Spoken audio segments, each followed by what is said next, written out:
विश्व वन्य जीव दिवस यानी कि वर्ल्ड वाइल्ड लाइफ डे पर प्रधानमंत्री नरेंद्र मोदी ने सभी लोगों से वन्य जीवों की रक्षा और उनके संरक्षण की अपील की।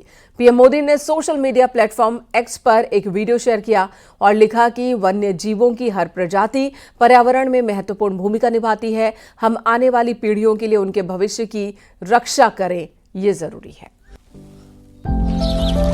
India is a country where protecting nature is a part of culture.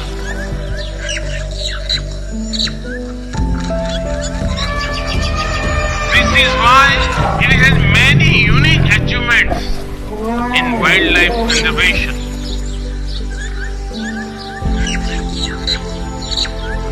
आज विश्व भर के वन्य जीव प्रेमियों के मन में ये सवाल है, जब अनेक टाइगर रेंज देशों में उनकी आबादी स्थिर है या आबादी घट रही है, तो फिर भारत में तेजी से बढ़ क्यों रही है?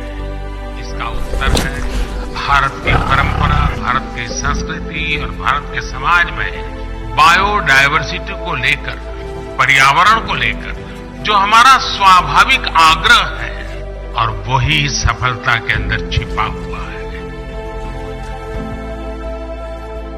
हम इकोलॉजी और इकोनॉमी में कॉन्फ्लिक्ट नहीं मानते, बल्कि दोनों के बीच को एग्जिस्टेंस को महत्व देते हैं। वाइल्ड लाइफ का संरक्षण किसी एक देश का नहीं, बल्कि एक यूनिवर्सल इश्यू है। इसके लिए इंटरनेशनल अलायंस समय की जरूरत है।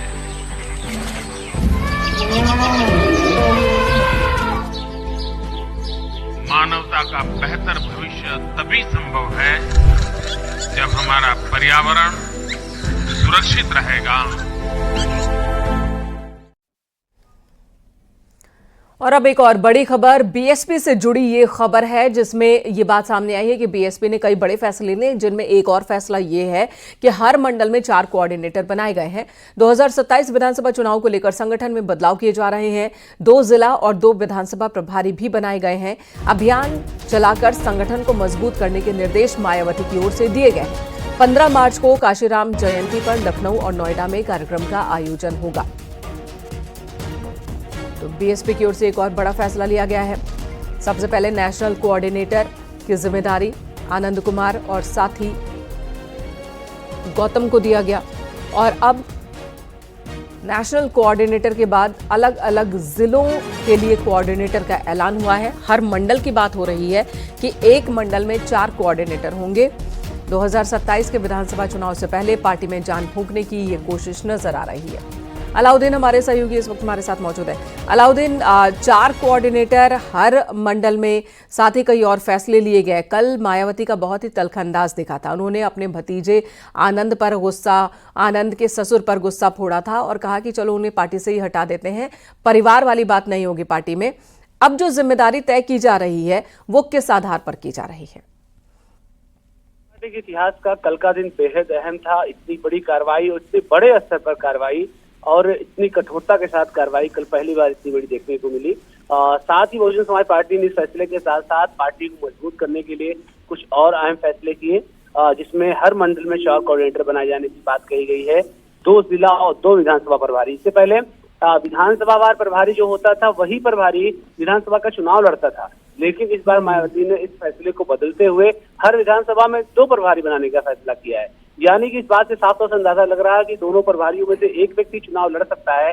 तो ऐसे में एक स्टैंड बाई यानी कि प्लान बी लेकर के बहुजन समाज पार्टी चलना चाहती है, ताकि कई मौकों पर ऐसी शिकायतें आई कि उनके प्रभारी या प्रत्याशी कभी कभार या तो चुनाव से पहले साइलेंट मोड में चले जाते थे या फिर उतनी महत्ता के साथ चुनाव को नहीं देखते थे। तो ऐसे में मुझे लगता है कि मायावती ने पिछले फीडबैक और तमाम चीजों सबक लेते हुए हर विधानसभा पर 2 प्रभारी यानी प्लान बी भी तैयार करने की कोशिश की है और जिलों पर भी 2 प्रभारी बनाने की कोशिश की है। तो ऐसे में उनकी कोशिश शायद यही है कि एकला चलो की राह की जगह पर एक व्यक्ति उनके पास और मौजूद रहे, यानी प्लान बी और सी मौजूद रहे, ताकि राजनीतिक तौर से उनको उसका नुकसान ना उठाना पड़े। आज की मीटिंग में और क्या क्या हुआ अलाउद्दीन? ठीक है, मीटिंग में सबसे अहम जो बात थी वो ये थी कि लोगों को जोड़ने पर फोकस किया गया कि लोगों को मैक्सिमम जोड़ा जाए, खासतौर से दलित समाज के साथ साथ उन्होंने फोकस करा कि जो एक पिछला फार्मूला 2007 से लेकर के 12 के बीच में था, जब आप देखेंगे उस वक्त न सिर्फ बड़ी संख्या में ब्राह्मण भी सरकार का हिस्सा थे, बल्कि मुसलमानों की भारी तादाद भी। सर्वजन सुखाय सर्वजन हिताय के एक नारे को लेकर बहुजन समाज पार्टी उस वक्त चली थी, जिसमें 3 कॉम्बिनेशन बड़े अहम थे, एक ब्राह्मण, दूसरा मुसलमान, तीसरा दलित। उनका वोट बैंक पहले से ही था। तो ऐसे में उसी आधार पर 2007 में भी सरकार बनी थी। उसी फार्मूले को एक बार फिर से रिपीट करने की बात मायावती ने कहा है। जी, धन्यवाद अलाउद्दीन इस वक्त पूरी जानकारी देने के लिए।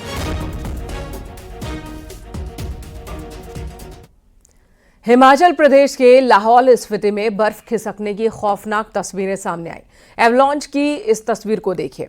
वहीं पर मौजूद थे आईटीबीपी के जवान, जिन्होंने किसी तरह अपनी जान बचाई। पहाड़ से टूटी बर्फ आईटीबीपी कैंप से 200 मीटर दूर तक पहुंच गई। जवानों ने भागकर अपनी जान बचाई है। जिसने भी इस मंजर को देखा वो सहम गया। एवलांच की रफ्तार इतनी तेज थी कि पूरे इलाके में बर्फ ही बर्फ दिख रही थी और बर्फ की हवा से चलने लगी। एवलांच के रास्ते में जो कुछ भी आया वो सब कुछ तबाह हो गया।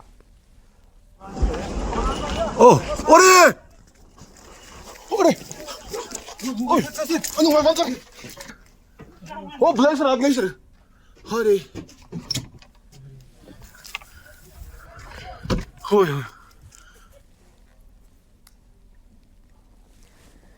इधर हिमाचल प्रदेश के चंबा में भारी भूस्खलन हुआ। चंबा भरमौर नेशनल हाईवे पर सड़क से देखते ही देखते पहाड़ी का एक बड़ा सा हिस्सा टूटकर गिर गया, जिसकी वजह से पूरे इलाके में धूल का गुबार छा गया। सड़क पर मलबे का ढेर लग गया। सड़क पर मलबा गिरने की वजह से ये रास्ता पूरी तरह से बंद हो गया।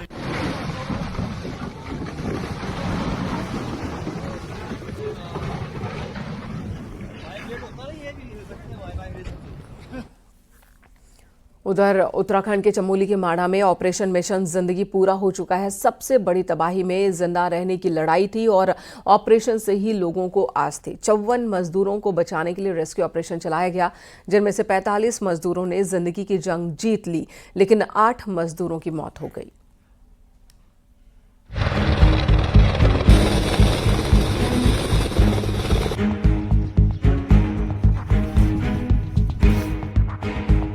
चमोली में ऑपरेशन जिंदगी पूरा। 3 दिन चला रेस्क्यू ऑपरेशन। बर्फीले तूफान से जिंदगी की जंग। ये तस्वीरें हैं चमोली में हुए हिमस्खलन में फंसे मजदूरों के रेस्क्यू ऑपरेशन की। माणा गांव में 54 मजदूर फंस गए थे। मजदूरों को बचाने के लिए रेस्क्यू अभियान चलाया गया। भारतीय वायुसेना के चीता हेलीकॉप्टर्स बचाव कार्य के तीसरे दिन भी उतरे और सभी 54 लोगों को निकाला गया, जिनमें से 46 जिंदा हैं और 8 मजदूरों की मौत हो चुकी है।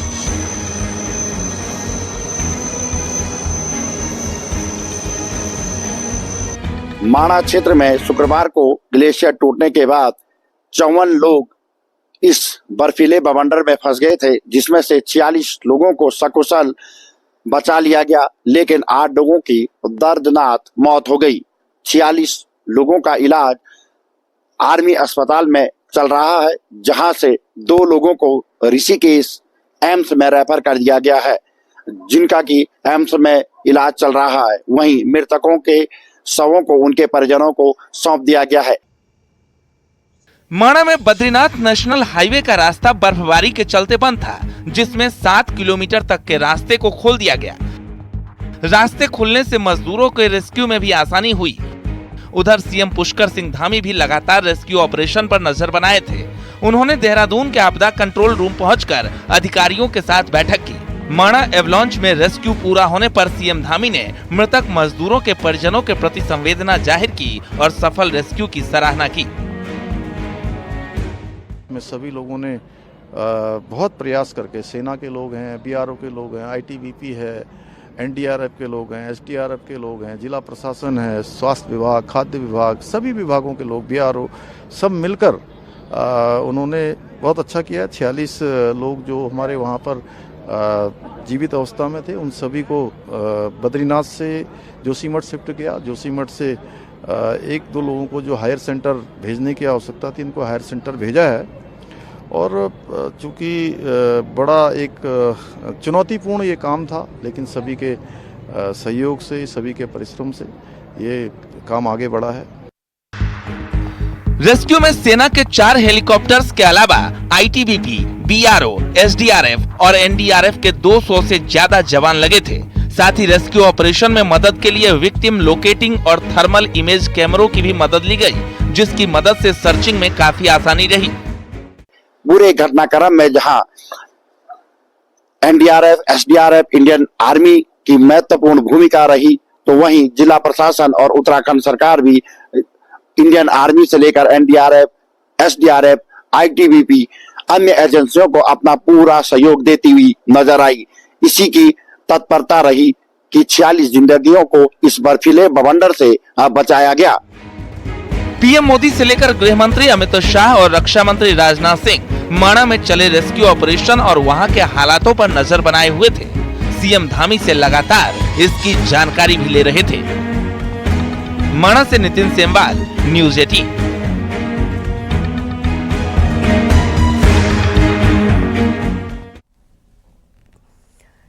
सीतापुर में सड़क हादसे में चाचा भतीजे की मौत के मामले में एफआईआर दर्ज की गई है।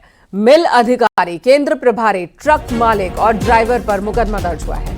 मृतक की पत्नी की शिकायत पर केस दर्ज हुआ। आपको बता दें, शनिवार को गन्ने से लदा ट्रक ई रिक्शा पर पलटने से हादसा हुआ था और इस हादसे में 2 और लोग भी शामिल थे।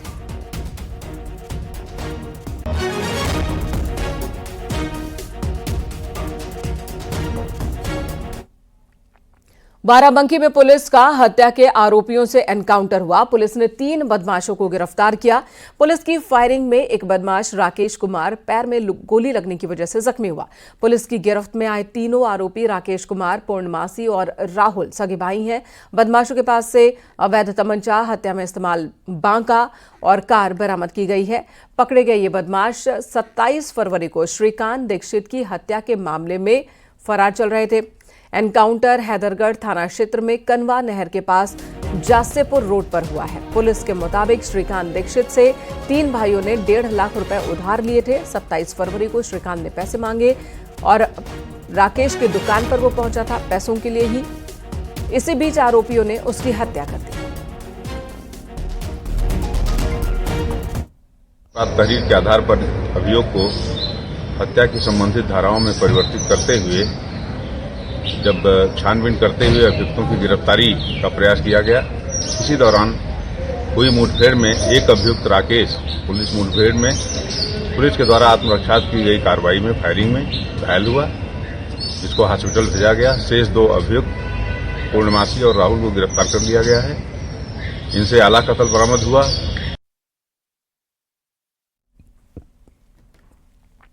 बाराबंकी में पुलिस और लुटेरों के बीच एनकाउंटर हुआ। पुलिस की गोली लगने से एक आरोपी जख्मी हो गया, जबकि दूसरा भाग निकला। एनकाउंटर घुंघटेर थाना क्षेत्र में हुआ है, पिंड सावा गांव के पास। पुलिस को मौके से अवैध हथियार, लूटे गए गहने और एक बाइक बरामद हुई। घायल बदमाश शुभम तिवारी गोंडा का रहने वाला है। उसके खिलाफ लूट, चोरी, धोखाधड़ी, गैंगस्टर एक्ट और एनडीपीएस एक्ट के तहत 16 से ज्यादा मुकदमे दर्ज हैं।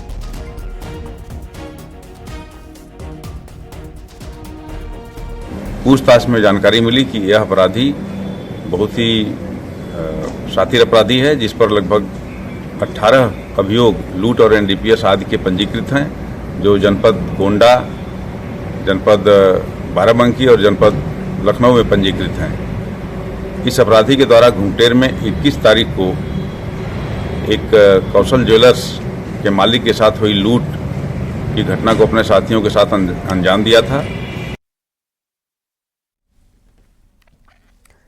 हाथरस पुलिस ने ऑनलाइन ऐप से ठगी करने वाले गैंग का पर्दाफाश किया। एसओजी ने गैंग लीडर पीयूष मित्तल को कोतवाली सदर इलाके के चूड़ीवाली गली से गिरफ्तार किया।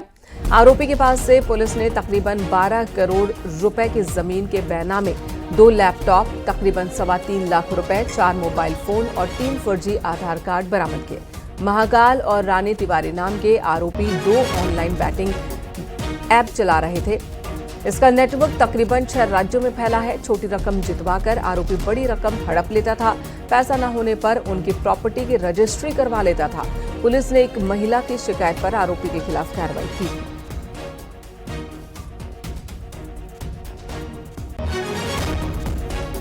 निश्चित तौर पे इसमें एक से अधिक कई राज्यों के लोग इसमें सम्मिलित हैं, इस गैंग को, इस जो नेटवर्क हो रहा है इसमें, और हम उन सभी राज्यों से भी समुचित माध्यम से संपर्क करेंगे और जो भी आरोपी है और जिन्होंने की आम जनता को परेशान किया है।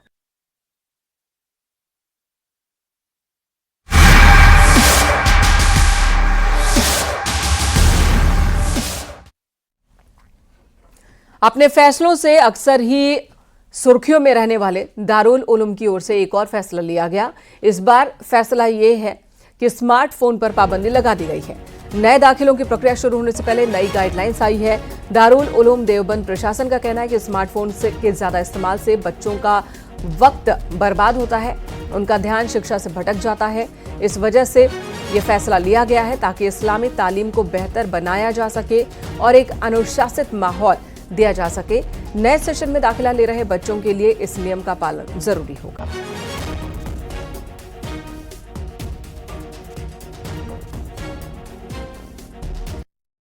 दारुल उलूम देवबंद की इंतजामिया ने जो ये गाइडलाइंस में जो एक कंडीशन लगाई है, इसकी जितनी सराहना की जाए, तारीफ की जाए, कम है।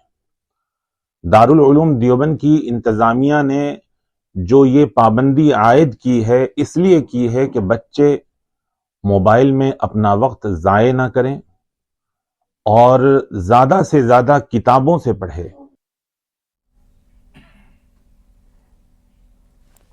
द मौलाना शहाबुद्दीन रज़वी बरेलवी ने रमज़ान के महीने में लाउड स्पीकर के लिए छूट देने की मांग की। मौलाना ने सरकार से मांग की है कि रमज़ान के महीने में सहरी और इफ्तार के वक्त मुसलमानों को इसकी इजाज़त दी जाए। मंत्री संजय निषाद ने लाउड स्पीकर हटाने की कार्रवाई को सही बताया।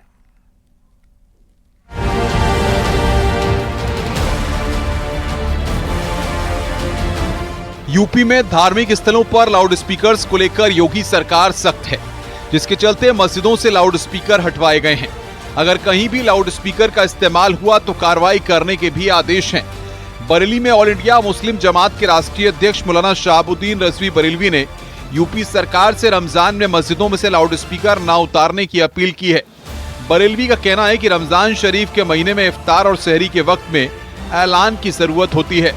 ऐसे समय में लाउड स्पीकर अगर नहीं बोलता तो लोगों को दुश्वारी का सामना करना पड़ता है।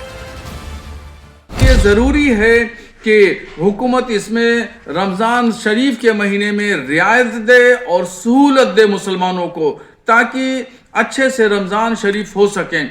और लाउड स्पीकर उतारने की जहां तक बात है तो उसमें पक्षपात नहीं किया जाना चाहिए।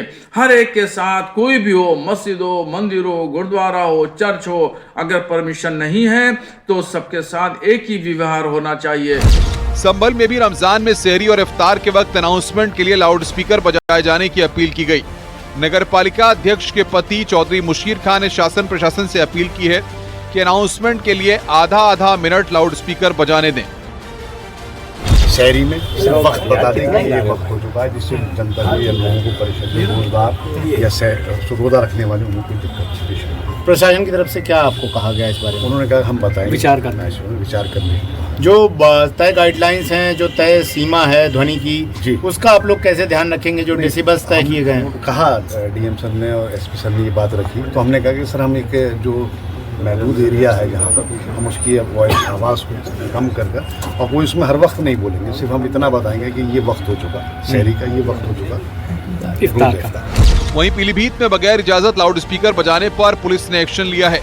जहानाबाद इलाके में मोहल्ला मनिहारन मस्जिद में बगैर इजाजत लाउड स्पीकर से तेज आवाज में अजान के बाद नमाज पढ़ाई जा रही थी। पुलिस ने बाकी सभी धार्मिक आयोजन करने वाले लोगों को नोटिस जारी किया है।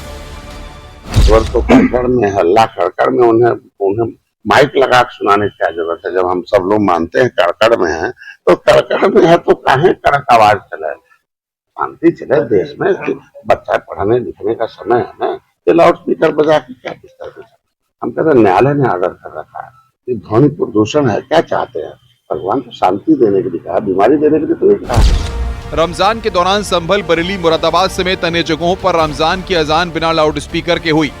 वहीं शासन प्रशासन के इस एक्शन से मुस्लिम समुदाय परेशान नजर आ रहा है, जिसके चलते मुस्लिम समुदाय के लोगों ने दिन में सिर्फ 2 मिनट लाउड स्पीकर बजाने की परमिशन मांगी है। न्यूज़ 18 के लिए ब्यूरो रिपोर्ट। होली का पर्व जैसे जैसे नजदीक आ रहा है वैसे वैसे ब्रज में होली का रंग चटक होता जा रहा है। गोवर्धन गिरिराज जी के दानघाटी मंदिर में होली का उत्सव भगवान कृष्ण के गिरिराज स्वरूप के साथ बड़े धूमधाम के साथ मनाया गया। मंदिर सेवायत ने होली के पद गायन के साथ ही सबसे पहले भगवान को अबीर गुलाल लगाया। इसके बाद भक्तों के ऊपर प्रसाद के रूप में वही गुलाल उड़ेल दिया।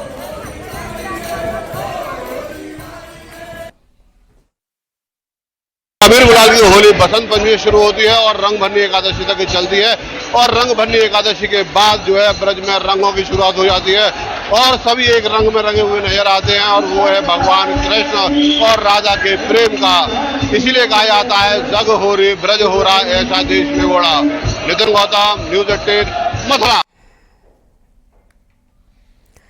लोकसभा स्पीकर ओम बिरला 2 दिवसीय धार्मिक यात्रा पर वृंदावन पहुंचे हुए हैं। केशी घाट पर परिवार और अन्य तकरीबन 70 सदस्यों के साथ यमुना पूजन करेंगे। वो यमुना पूजन के बाद भगवान बांके बिहारी के दर्शन करेंगे। वृंदावन बांके बिहारी के दर्शन कर गोवर्धन स्थित गिरिराज जी और श्रीनाथ जी मंदिर में दर्शन पूजन करेंगे।